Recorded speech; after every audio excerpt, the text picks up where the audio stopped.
doing a follow-up sales seminar. Now, the lady was not in sales, but she had been listening to my tapes. She had been listening to Automobile University, and she had discovered that everybody sells. Everybody who will ever hear this is in selling. Whether you're a school teacher, a civil service worker, a military personnel, an executive secretary, it doesn't make any difference what you do. You sell every day of your life. There she was at the sales seminar, seated on the front row, grinning so wide she could have eaten a banana sideways. I'm telling you, you're talking about somebody that was excited. She was turned on. I said, well, how you done? She grinned even more broadly and said, Mr. Ziegler, I'm doing wonderfully well, and thank you for asking. She said, you cannot believe how much those people down there have changed.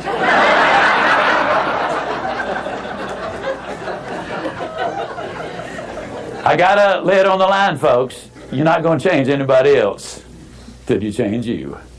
Everything really does begin with you. Now, you see, the unfortunate thing, this lady had been raised in a very negative environment. First, her parents had told her that she'd never amount to anything. They said, you know, you're always late, you're always sloppy, why can't you be like your brother or your sister or whatever? When she got married, her husband had continued it, and so her self-talk had become completely negative.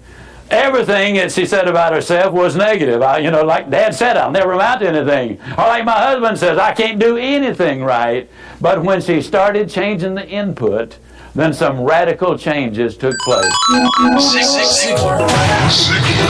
Inspiring true performance. And there you have it, ladies and gentlemen. Zig Ziglar. I'm having fun tonight.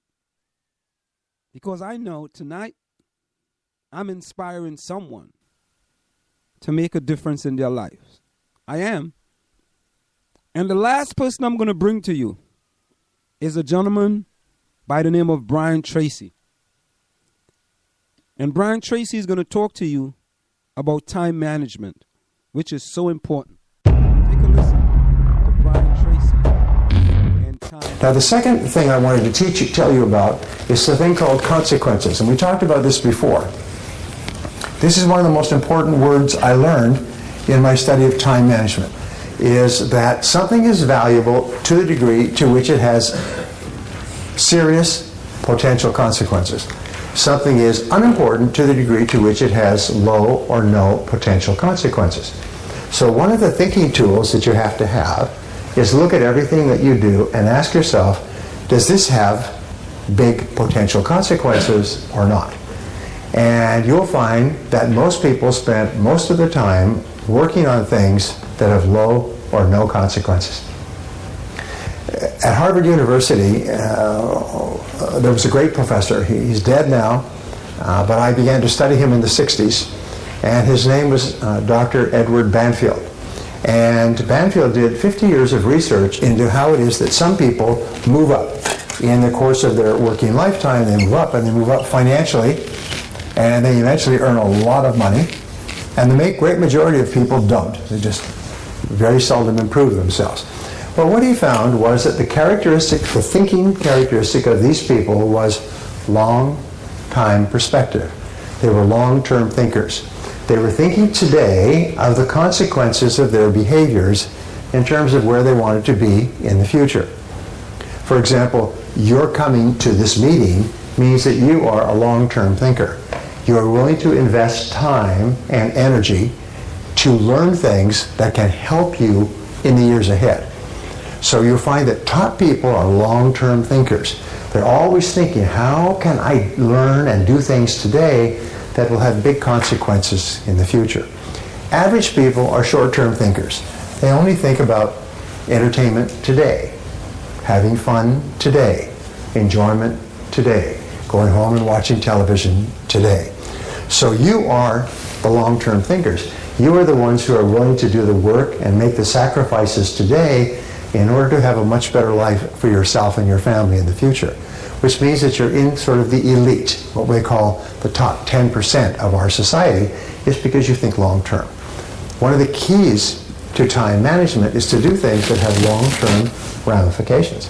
Learning a new skill, even though it's very difficult at the beginning, can give you something you can use all your life. You can use it and get better and better all your life, and it compounds in its value. It becomes more and more valuable over time. One of the things that is always very scary for entrepreneurs is selling, because in selling you are risking rejection and failure. So we do a lot of little tricks to avoid selling. One of the tricks is we don't call on customers because they might say no.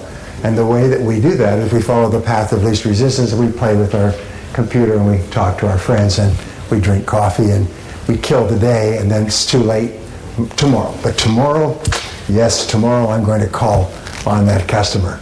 And then tomorrow comes and we check our email in the morning and talk to our friends and have some more coffee, and then we do a lot of little, what I call busy work, like bees, buzz, little busy work that has no value. It has no consequences. Calling on one customer and making one sale that can open a door for you has enormous consequences. In the course of my lifetime, I have made maybe 2 or 3 contacts that led to sales that led to business that went on for 20 years and that were worth a lot of money. But it was making the first contact. I remember I had an audio program and I had produced it when I was giving seminars, and my wife said I should send this audio program to the biggest producers of audio programs in the world, Nightingale Conant Corporation of Chicago. And I said, no, I said, that's the giant. Everybody looks up to that. They're like a major movie studio in Hollywood. And she said, no, you should send your program to them. I said, no, you should send your...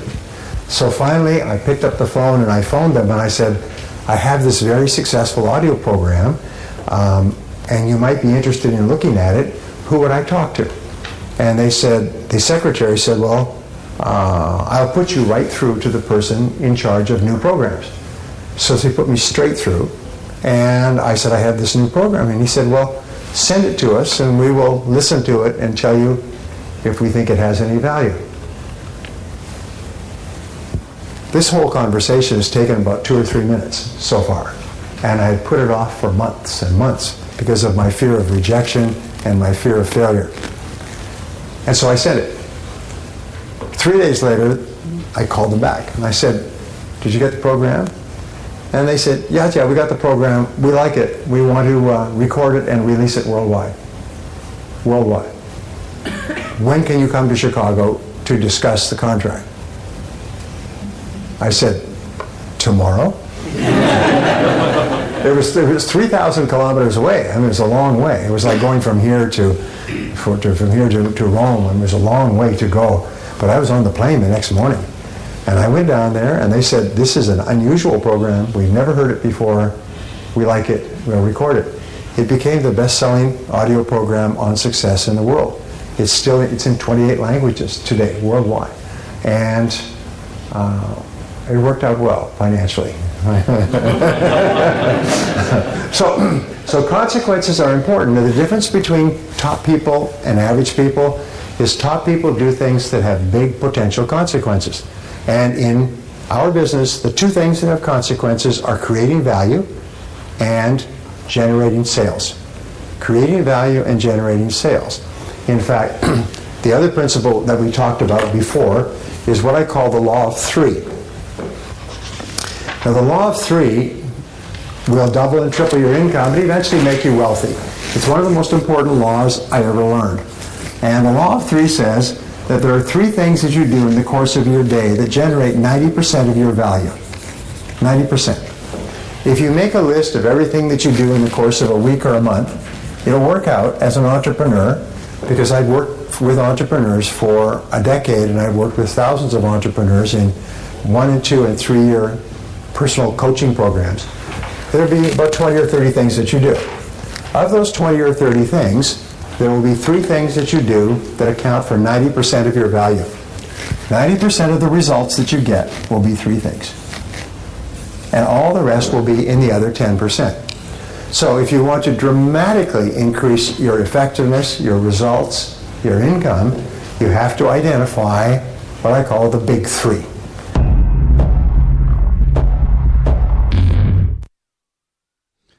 And there you have it, ladies and gentlemen. That is Brian Tracy. So tonight, ladies and gentlemen, we did a little different for you. We gave you some motivational speaking, trying to inspire you for a better tomorrow. We give you the first guy by the name of, I think, Tim Brown, Les Brown, Zig Ziglar, and then Brian Tracy. And if you do have time, ladies and gentlemen, in your spare time, you should listen to those individuals. You know what I do? I got to say this. When I'm traveling on a long trip, instead of listening to music, which sometimes I call junk food, it's no brain food, I listen to motivational tapes. And I consider motivational tapes to be brain food. I'm learning something from listening to these motivational tapes. Whenever I come into contact with anyone, I always tell them that you should read 2 books. The Power of Positive Thinking by Norman Vincent Peale and The Magic of Thinking Big by Dr. David Schwartz. 2 books. So whatever you do, read those 2 books. Those 2 books will inspire you for a better tomorrow. And sometimes, people think that this inspirational thing is overrated. It's not overrated. It's real. And when you have a chance, you should also take a look at what's called The Secret. Another excellent motivational tool. It's somewhat long, but you know what? Make an audio tape. When you're traveling in your car, instead of listening to that music that actually gives you no motivation, gives you no thought food, gives you absolutely zero, listen to a motivational tape. I remember, and I'm going to leave on this. I remember one time I used to be driving my son back to school. He went to school in Pottstown, Pennsylvania. And the ride was about 2.5 hours. And every time we jump in the car, I had my motivational tapes going. He'd be saying, Dad, can I change this? Can I change the channel? Can I listen to WBLS? Or can I listen to Kiss FM? Back then they had Kiss FM. I don't know if they still have it. I said, no, you can't listen to that. I'll let you listen to that stuff somewhere along the way.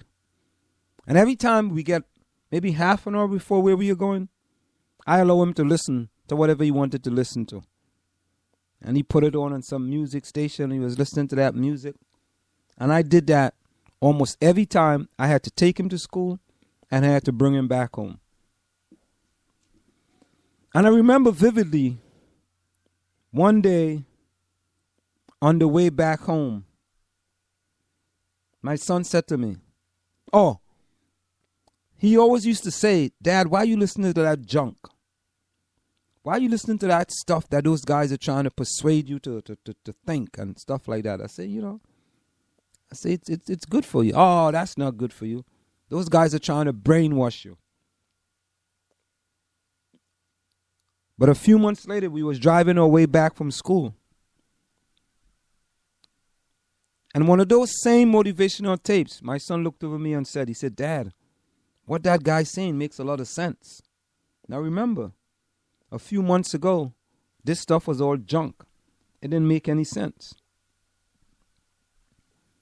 Now it makes sense. And now, my son listens to a lot of motivational tape.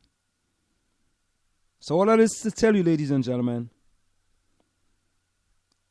If you're